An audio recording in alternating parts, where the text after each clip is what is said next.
Avant de commencer, je voudrais dire que je suis un grand admirateur de Michel Drucker. Parce que c'est le seul homme qui réussit à passer tout son dimanche dans un canapé sans se faire engueuler par sa femme.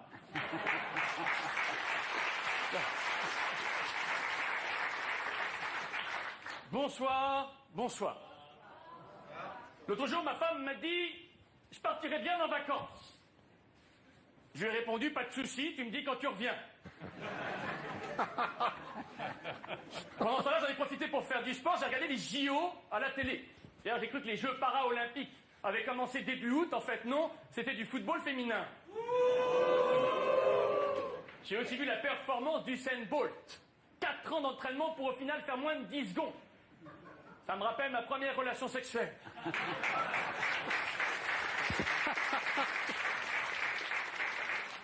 Depuis, j'ai trouvé un truc pour tenir plus longtemps quand je fais l'amour avec ma femme. Je la regarde. En regardant la télé, j'ai appris plein de choses. J'ai appris que Tom Cruise et Katie Holmes se séparaient. Que Johnny Depp et Vanessa Paradis se séparaient aussi. Moi, je suis toujours marié. Décidément, le bonheur n'arrive qu'aux autres.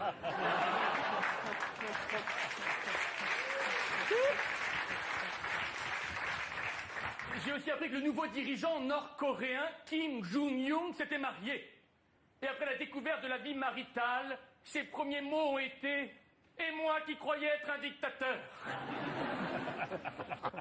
J'ai aussi suivi l'actualité du couple présidentiel, notamment j'ai vu la photo de François Hollande en maillot de bain. Et en zoomant dessus, j'ai aussi vu que l'eau devait être froide.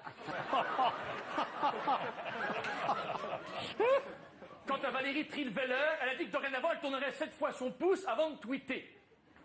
Si chacun devait faire tourner 7 fois le membre par lequel il a fauté, on appellerait DSK l'hélicoptère.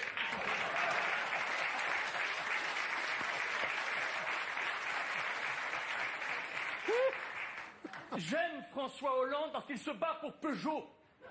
Pour relancer l'automobile, il va imposer à toutes les femmes de conduire. Et pour indemniser les hommes, il va relancer la prime à la casse. Il paraît que notre président aime les femmes. D'ailleurs, il a fait un gouvernement paritaire. Mais dans un gouvernement où la moitié sont des femmes, il y a un risque. C'est que le travail ne soit qu'à moitié fait.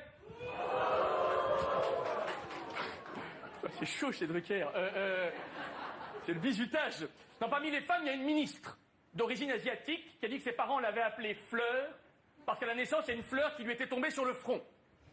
C'est comme ça que j'ai compris pourquoi il y en a une qui s'appelle Brique et une autre Bateau. Pour conclure, Michel, serait-il possible de changer le titre de l'émission et de l'appeler Vivement lundi? Parce que le dimanche, c'est le jour où je vais déjeuner chez ma belle-mère. Merci. Olivier de Benoît. Olivier de